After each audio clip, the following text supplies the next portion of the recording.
pertama kali datang ke sini, tapi orang ini sedang ngetop ya.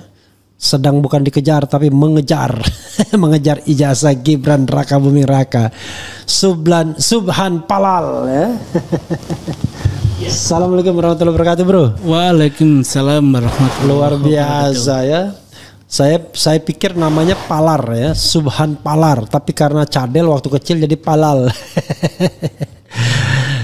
Kalau Palar itu dulu ada yang namanya Lambertus Nicholas Palar gitu kan. Iya. Termasuk ada tokoh negarawan juga. Iya. Mr. Palar. Ya, Mr. Palar gitu. Gara-gara bilang cadel jadi Mistel. Bro, makasih ya sudah memenuhi undangan saya. Iya, Pak. Pasti orang pengen tahu siapa namanya Subhan Palar gitu. Palal ya. Tapi Palal tuh nama Anda atau nama orang lain? Nama orang tua. Nama orang tua ya. Oke. Tapi orang tua berasal dari Jawa. Oh, Jawa juga. Iya, Surabaya. Oh, kita pikir dari mana gitu ya. Dan Anda besarnya di Surabaya. Berarti memang Jawa Surabaya ya. Iya. Jadi Mr. Subhan Palal ya, Anda sekarang lagi viral, lagi viral gitu, karena menggugat ijazah Gibran Raka Buming Raka. Dan yang saya tahu tidak tanggung-tanggung gitu. Kerugian material yang Anda minta 125 triliun 10 juta rupiah. Iya, betul. Kok ada angka 10 juta itu gimana itu? Ya, gini, saya ingin menjelaskan rasionya kenapa keluar angka 125 plus 10 juta itu. Oke, nanti kita simpan dulu. Ya. Anda juga minta Gibran dibatalkan sebagai presiden dan sebagai wakil presiden. Dalam petitumnya kan begitu ya? Bukan dibatalkan, dinyatakan tidak sah. Oke, dinyatakan tidak sah. Iya. Sebagai calon wakil presiden. Sebagai presiden. Sebagai wakil presiden. Oke. Kemudian berikutnya Anda ya umum ya mengabulkan gugatan secara keseluruhan, sebenarnya itu biaya-biaya dibebankan kepada pihak tergugat, gitu ya. Iya. Lalu KPU tanggung renteng. Iya, karena gini. Unsurnya itu terpenuhi oleh, kalau dalam hukum pidana itu double deader. Oke. Akan terjadi suatu peristiwa hukum kalau dua-duanya ketemu. Oke. Kalau tidak nggak jadi. Salah satu aja tidak. Nggak jadi ya. Kalau tidak diajak Prabowo nggak jadi juga. Bukan, kalau itu syarat subjektif, itu objektifnya. Yang kita gugat itu syarat objektif. Objektifnya. Subjektif, maaf. Kalau diajak oleh Pak Prabowo atau yang lain atau partai yang lain itu kategori syarat subjektif. Oke. Ini syarat objektif. Whoever yang ngajak subjektif. Ya, makanya melekat pada dirinya. Ya. Jadi bukan karena diajak siapa, tapi dia mencalonkan dengan ijazah yang tidak sah. Oke. Apa yang Anda ingin nyatakan? Syarat kan yang Anda permasalahkan ijazah SMA atau katakanlah menyelesaikan pendidikan sekurang-kurangnya SMA atau sederajat. Memang Gibran nggak nyampe SMA-nya atau gimana? Kalau yang saya ketahui berdasarkan di laman KPU tentang riwayat saudara Gibran ini, SMA-nya diselesaikan di Singapura. Satu, kedua SMA-nya lagi diselesaikan di Australia. Artinya dia malah 2 kali SMA. Keren sekali ya. Iya, tapi undang-undang tidak minta itu. Undang-undang minta hanya lulus atau tamat sekolah. Ya. Nah, orang dinyatakan tamat sekolah di negeri kita ini kan ijazah. Ya. Apakah ada yang lain? Yang lain. Ya. Maka tanda tamat saja yang diminta itu tanda tamat, bukan tanda berpikir lagi. Iya. Ya, kalau tanda berpikir itu Rocky Gerung gitu. Ya. Jadi yang kita kejar itu tanda tamat. Oke, tanda tamat. Ya. Nah, karena nggak ada itu. Nah, tanda tamat yang diminta itu kan minimalis. Iya. SLTA, Alia, atau sekolah lain yang sederajat. Ya, pokoknya SMA atau SLT atau sederajat ya, yang sederajat. Gini, disebutnya sekolah lain yang sederajat. Oke. Sekolah lain yang sederajat, interpretasi saya adalah semacam apa? Mungkin paket. Itu bisa, malah paket C bisa. Ya. Tapi kalau lulusan luar negeri, itu kan harus ada dipersamakan. Ya. Nah, yang punya wewenang mempersamakan itu siapa? Umpama kita lihat di sini, Dikti atau Dirjen Dikti. Kalau Dikti enggak dong, kan Dikti pendidikan tinggi. Oke lah, pendidikan menengah umpama dasar menengah. Kita lihat ternyata itu di Kemen Pendidikan itu dia bilang, untuk mempersamakan pendidikan itu adalah untuk melanjutkan sekolah yang lebih tinggi, bukan untuk jabatan. Iya. Nah, makanya gini, saya ingin mempertegas juga, karena ada narasi liar, menurut saya liar. Karena apa? Kenapa hanya Gibran yang digugat karena nggak punya ijazah dalam negeri? Pak Prabowo itu sekolahnya di luar negeri semua. Jangan salah, Pak Prabowo itu sudah melampaui pasal itu. Kenapa saya bilang melampaui? Karena Pak Prabowo itu menggunakan pendidikan terakhir itu adalah Akmil. Artinya persamaan SMA Pak Prabowo itu dilakukan oleh Akmil. Maka dia bisa kuliah di situ. Nah, ijazahnya yang terakhir di Akmil itulah yang dipakai ke KPU. Memang SMA Pak Prabowo nggak di Indonesia? Enggak. Di mana? Kalau nggak salah, saya nggak pernah disebut, tapi takut salah. Tapi itu bisa dilihat di laman KPU. Ada. Oke, pertanyaannya adalah, kan berbeda antara SMA dan persamaan. Oke, misalnya di SMA di luar negeri ada yang namanya, bisa saja orang kemudian elementary school ya kan, SD-nya karena ikut bapaknya, atau misalnya dia karena bapaknya ngambil 5 tahun dia menyelesaikan SMP-nya di Amerika Serikat misalnya. Bisa, nggak masalah. Kemudian SMA-nya di luar negeri. Tapi betul-betul sekolah SD, SMP, SMA, bukan persamaan. Kursus atau persamaan. Karena kan dia di macam-macam lah, ada di Bradford lah, ada di UTS lah gitu ya. Nah, yang Anda ketahui bahwa Gibran ini nggak punya ijazah dalam SMA, dalam negeri. Dalam negeri nggak punya. Di laporannya di KPU nggak ada. Nggak ada. Yang dia laporkan apa? Itu tadi. Tiba-tiba SMA sekian tahun di Singapura. SMA lagi sekian tahun di Australia. Enggak ngaku S1 dia, enggak. Karena awalnya kan jangankan S1, dikesankan ya, dia S2 dikesankan ya. Atau dikesankan dia S1 dari universitas di Australia. Mohon izin saya buka boleh? Boleh yang dong, data dari KPU ya. Boleh. Supaya takutnya. Boleh. Kan kalau lawyer nggak boleh salah itu. Iya, hati-hati juga. Iya. Nah, ini Pak Refli. Ya. Coba dilihat. Oke. Nih. Ada profil apa? Ya. Oke, ini nih ya. Riwayat pendidikan. Ya.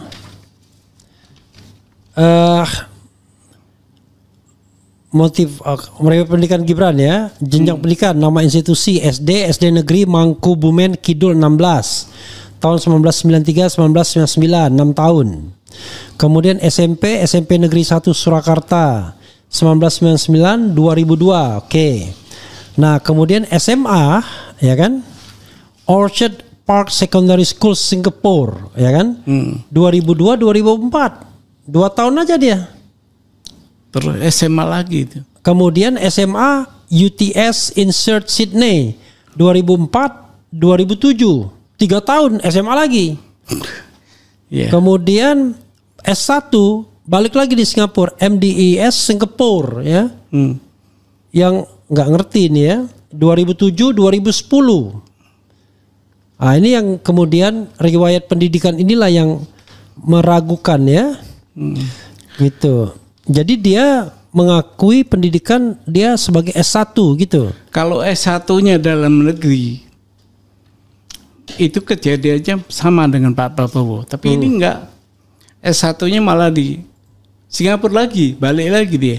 Ya, ini kan bukan soal begini, soalnya adalah soal kejujuran ya, mengisi daftar riwayat hidup. Riwayat pendidikannya riwayat begitu. Pendidikan. Ya, itu nampak begitu. Oke, ini ya. Nah, ini Bapak ambil di portal KPU. Portal KPU. Oke. Pendidikan terakhir nggak jelas di sini. Dia jadi ngakunya S1 dari MDIS Singapura ya. Oke, kasih ke Reski. Coba kamu foto ini ya, nanti diinikan. Ya. Jadi, Nah, berdasarkan ini, maka klaim Pak Subhan dia tidak memenuhi syarat. Iya, betul. Tidak memenuhi syarat pendidikan SLA atau SLT yang diminta oleh undang-undang itu kan. Ya, itu SLTA dan sederajat gitu ya. Itu di fotokopi itu ya. Itu ditampilkan. Oke. Nah, lalu pertanyaannya adalah sayangnya dulu waktu kita menggugat ke MK, kita nggak tahu ini. Ya kan belum muncul. Cuma sepoi-sepoi, konsentrasi kita pada angka dan data kan. Iya, betul. Saya pada waktu itu termasuk salah satu lawyernya. Tapi lawyer yang menggugat kemenangan itu. Nah, tapi yang jadi masalah adalah ketika kemudian sudah dilantik, Pak Subhan coming from behind ya, datang dari belakang. Orang tanya, ini apa sih motivasi Pak Subhan ini ya? Apalagi kapan masukkan gugatan? Tanggal 28 Agustus. Lagi ribut-ribut ya kan? 28 Agustus itu. Tapi gini Pak Raffi, sebelum sampai ke PN. Ininya ya. Sebelum sampai ke PN, saya coba menggunakan upaya hukum lain. Pertama saya somasi untuk mundur dulu. Begitu juga ke KPU. Untuk alat saya ke PT UN.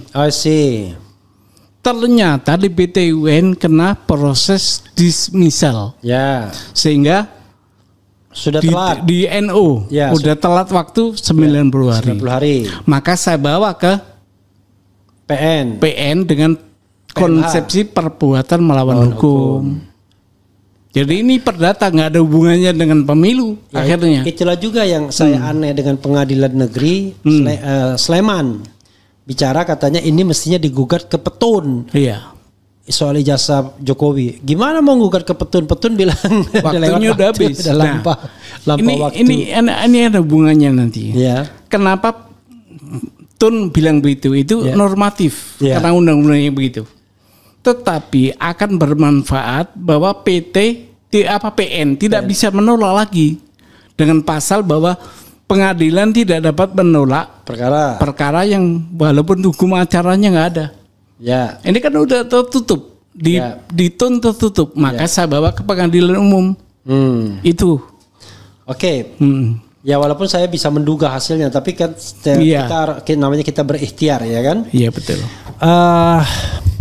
Karena kalau PN itu sudah pengalaman tuh, sudah 2 kali diajukan soal ijazah Jokowi kan. Yang pertama dicabut, yang kedua NO kan. Nah, tapi bukan itu yang saya singgung ya. Kenapa Pak Subhan kemudian punya keinginan untuk menggugat ini? Padahal ini kan wilayah ngeri-ngeri sedap nih Pak. Gini Pak, saya itu berangkat cinta kepada konsep negara hukum saya. Konsepsi negara hukum itu diperjuangkan supaya kita tertib hukum. Ya kan itu. Nah, tiba-tiba ada orang yang mau menjadi orang nomor 2. Menurut saya ini diselundupkan. Kenapa? Itu tadi cacat bawaan. Nah, kalau kita membeli sesuatu atau transaksi terhadap objek yang cacat bawaan, konsekuensinya apa? Minta tukar atau kembali. Jadi bukan konsep undang-undang pemilu nih. Undang-undang murni hukum perdata di pasal 1365 perbuatan melawan hukum itu. Jadi perbuatan melawan hukum ini perdata ya. Perdata. dan tadi 125 triliun 10 juta. Coba rasionalitasnya apa itu? Rasionalnya begini. Dalam gugatan dengan konsepsi perbuatan melawan hukum itu boleh meminta kerugian material. Ya. Nah, kerugian material itu rasionalnya 10 juta. Ya. Rasionalnya apa? Ya macam-macam lah 10 juta kita bisa uraikan di apa? Ya, oke. Yang 125 imaterial yang tidak bisa dinilai, dan tidak bisa dihingga. Oke, enggak ada batasnya itu. Tapi enggak, saya batasi, saya rasionalkan. Ya. Karena ini yang menjadi sakit, yang dinodai adalah negara. Sistem hukum negara hukum. Ya. Maka yang seharusnya merasa rugi itu adalah seluruh warga Indonesia.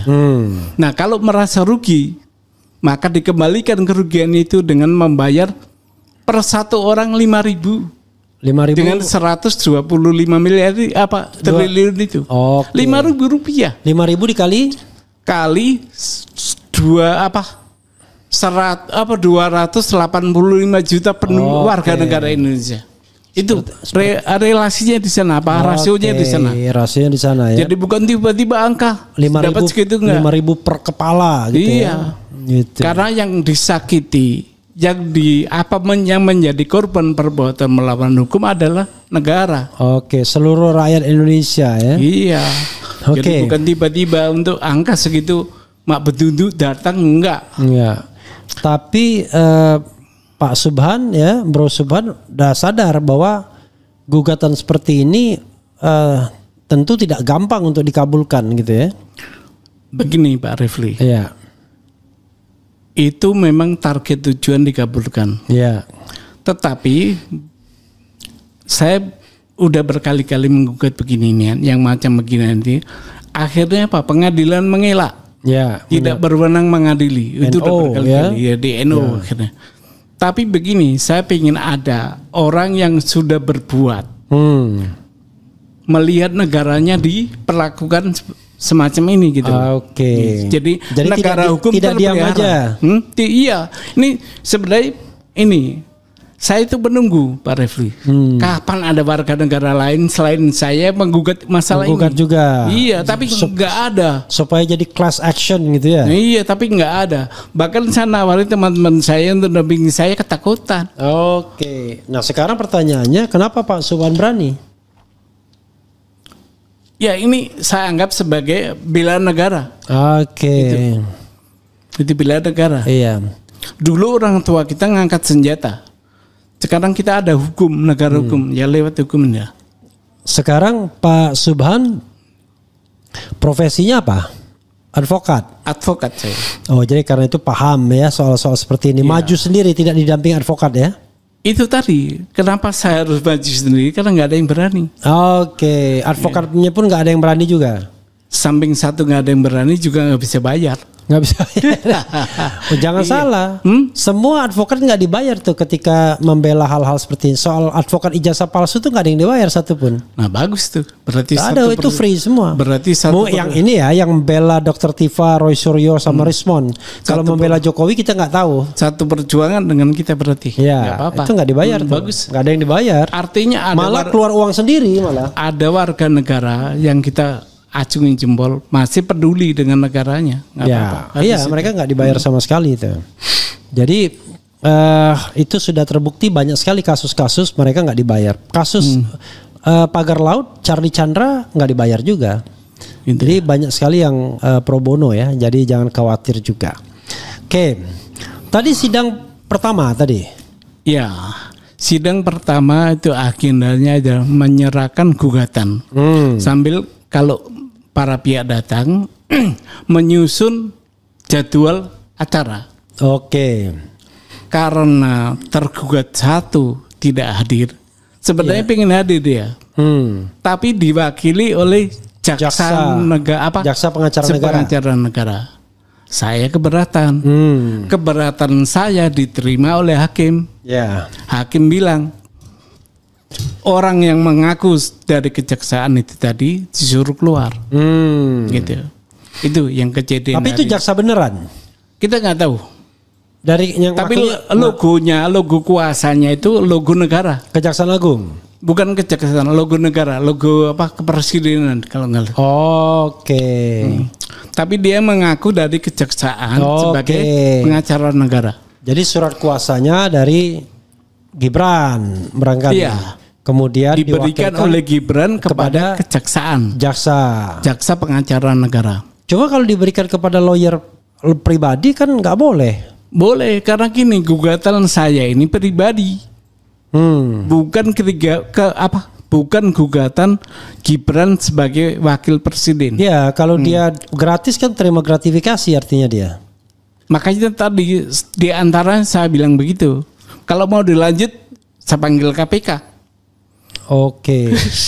Iya gitu. Ya tapi kalau dia pengacara swasta nggak dibayar, pengacara kan banyak cutu orang mau cari muka kan dekat-dekat dengan kekuasaan, ya, itu menawarkan jasa free, padahal kalau free kepada Dr. Tifa nggak ada masalah karena dia bukan pejabat. Tapi kalau free kepada wakil presiden nggak boleh karena itu gratifikasi artinya. Ya, kondisi sekarang ya unconditionalnya wapres ya. Iya, gitu. Oke. Baik. Karena itu kalau nanti ada yang mewakili wapres, tanya ini dibayar secara profesional atau gratis. Kalau gratis itu berarti Anda memberi gratifikasi itu, nggak boleh. Jadi gini, saya boleh berpesan melalui Pak Refli. Boleh. Saya lagi butuh saksi ahli. Oke, ahli apa? Ahli satu tuh ahli tentang kemenangan. Oke.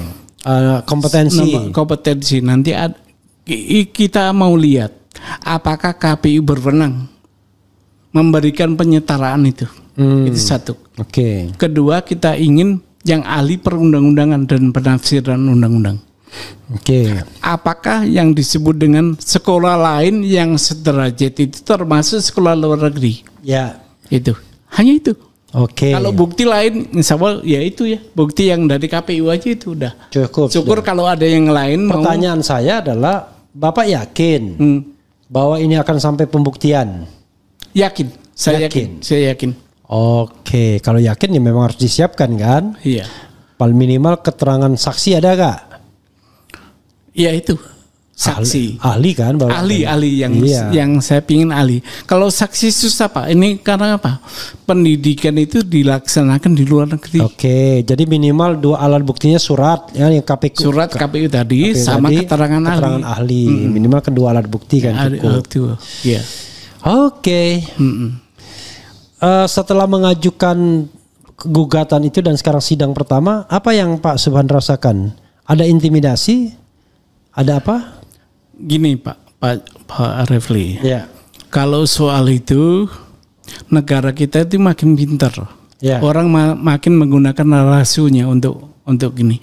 Makanya saya mengajukan ini ke ranah hukum. Kita bertempur atau berargumentasi di situ kita. Ya. Jadi itu yang bukan di jalanan. Iya.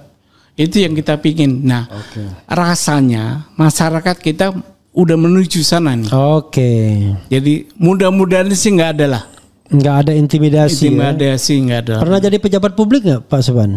Belum pernah. Nah, kalau jadi pejabat publik tiba-tiba naik kasus apa? Enggak kan? Iya. Pernah ada kasus sebelumnya enggak ya? Nggak ada kasus. Ya? Alhamdulillah apa belum ada. Misalnya kasus yang pernah di pending gitu nggak diangkat? Nggak ada. Oke, apa lagi yang mau disampaikan Pak Subhan sebelum saya membacakan komentar dari sobat RH sekalian ini? Mirip Panji Gumilang nih, Bro Subhan ini. Iya. Silakan teruskan. Gini, saya hanya ingin berharap bahwa negara hukum kita ini benar-benar ditaati. Nah, penyelenggara dari terlaksananya negara hukum adalah pejabat negara. Nah, kalau pejabat negara nggak tertib, semua bisa. Ya. Tergantung kondisional keadaan yang ada. Repot kita bernegara. Oke. Itu aja. Jadi harus benar-benar taat pada tata kelola pemerintahan yang baik ya. Iya. Good governance, clean government. Iya. Luar biasa. Sidang berikutnya rencananya kapan? Sidang berikutnya hari Senin depan. Oke, agendanya? Agenda masih sama, yaitu memeriksa kelengkapan para pihak. Oke, kalau Bapak udah diverifikasi tadi? Udah selesai. Lalu semua. KPU sudah diverifikasi juga? KPU sudah, tapi menunggu surat kuasanya juga. KPU siapa yang mewakili tadi? Tadi kayaknya karyawan. Oke, biro-biro hukumnya mungkin ya. Makanya surat tugas. Saya juga nggak mau ada surat tugas, harus kuasa. Harus surat kuasa ya, karena ini perdata gitu ya. Kemudian apa upaya lain yang ingin dilakukan selain mengajukan kasus ini ke ranah pengadilan? Belum terpikir. Karena belum ada bukti lain atau kasus kejanggalan yang lain itu yang timbul dari persoalan ini, kecuali di perdata. Oke, coba kita bacakan ya komentar sobat era sekalian. Tentu dia ingin tahu baik komentar yang positif maupun negatif ya. Kemudian kita diganggu oleh judi online ini, komentarnya judol semua. Jadi ada dua kemungkinan. Kalau kita di TikTok banyak sekali buzzernya. Kalau di sini gangguannya di judol judi online. Tapi nggak apa-apa ya. Semoga Bapak selalu dalam lindungan Allah Subhanahu Wa Taala ya. Amin. Ya, Subhanahu Wa Taala, Subhan ya. Oke. Kemudian masyarakat mulai menyadari adili Jokowi parcok buzzer bayaran DPR geng Solo. Apa ini maksudnya? Kemudian polisi tangkap yang merugikan judol tapi nggak berdaya berantas buzzer judol dan bandar. Ya ada hubungannya juga nih. Bang, ajak Pak Subhan ke DPR mumpung DPR lagi semangat kerja. Ada nggak rencana bersilaturahmi dengan DPR atau paling tidak dengan Forum Purnawirawan TNI yang sudah mengajukan impeachment terhadap Gibran? Kan ujungnya itu kan nanti kan kalau seandainya dikabulkan. Ya. Untuk sementara ini saya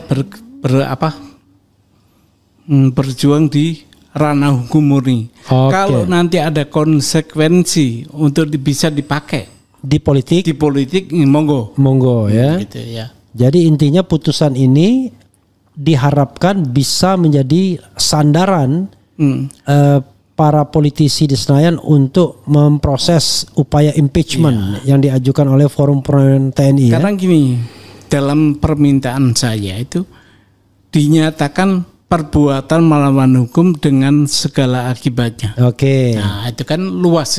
Oke, akibatnya apa aja ya? Apa aja. Termasuk bisa dijadikan alat bukti di proses impeachment. Itu jabatan yang tidak sah itu. Ya, bisa dipersoalkan. Ya. Tapi tentu tidak bisa diputuskan pengadilan negeri sendiri kan? Soal pembatalan jabatan. Tadi, kalau andai kata berandai-andai. Ya. Dan itu saya yakin terkabul. Ya. Maka indah sekali itu. Kan udah dinyatakan bersalah. Oke, tetapi gitu ya. Cuman pernyataan bahwa ijazahnya tidak memenuhi syarat, tapi tidak kuasa memberhentikan. Kan harus proses. Bukan. Ya. Pengadilan boleh menyatakan bahwa dia sebagai jabatan nggak sah. Ya. Kenapa? Cacat bawaan tadi. Ya, begitu tidak sah, tapi dia kan nggak bisa diberhentikan. Nggak bisa. Berhentikannya nanti. Nah, politik lah. Politik, gitu. Proses politik dan hukum. Oke, biar clear, biar pengadilan juga nggak ragu-ragu kan. Nah, gitu. Jadi bukan DPR juga nggak akan ragu. Udah ada perbuatan melawan hukum di situ. Ya, oke, Pak Subhan. Jadi sekali lagi Anda mempermasalahkan riwayat pendidikan. Sekali lagi kita sebutkan tuh, ditampilkan tuh setelah ini. Di sini dikatakan SD negeri Mangkubumen Kidul 16. Diselesaikan dari tahun 1993 sampai 1999. SMP negeri 1 Surakarta, pinter juga nih Gibran ini ya. SMP 1, jangan-jangan satu-satunya SMP, nggak tahu juga ya. 1999 sampai 2002. Nah, SMA dia pernah sekolah di SMA Santo Yosef kata sebenarnya. Kata Roy Suryo ya, saya mengutip Roy Suryo, tapi cuma 2 tahun tidak selesai. Makanya kemudian dikirim ke Singapura. Dan di sini di Orchard Park Secondary School Singapura dari 2002 sampai 2004. Itu juga perlu dilihat apakah itu apa bisa transfer begitu aja gitu ya. Berarti kan SMA-nya 4 tahun nih dia. Karena 2 tahun di Indonesia. Tapi tiba-tiba UTS insert Sydney selama 3 tahun. Dan ternyata itu cuma persiapan doang. Untuk masuk universitas 3 tahun tuh. Iya. Mestinya sudah sarjana muda itu ya. Kemudian MDIS Singapura 2007-2010. Mungkin dianggapnya setelah UTS insert kemudian masuknya MDIS ya. MDIS itu apa ya?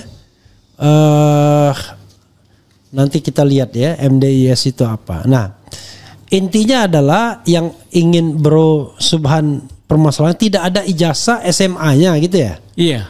Oh sorry, yang MDIS itu Management Development Institute of Singapore gitu ya. Oke. Oh ini MDIS University of Bradford. Nanti Mas Roy itu yang banyak tahu soal ini Bradford. Jadi apa yang mau dipermasalahkan? Toh dia memang tidak selesai SMA-nya di dalam negeri. Tetapi paling tidak tapi di sini memang agak aneh juga ya. Dia tidak menuliskan SMA Santo Yosef. Ini agak ada kebohongan publik juga dia kalau di sini ya. Karena kalau tidak salah katanya sih dia SMA Santo Yosef dulu, baru kemudian pindah ke Singapura gitu. Kalau itu saya nggak punya data. Oke, coba nanti karena urutan dia ini agak aneh. Karena setelah lulus SMP langsung ke Singapura, Orchard Park Secondary School Singapura itu 2 tahun cuma di situ. Apakah iya begitu? Lalu UTS insert Sydney SMA lagi. Ini setara SMA sebenarnya. Tapi ya oke lah. Intinya memang riwayat pendidikannya ini agak membingungkan. Karena dia juga seperti melakukan kebohongan.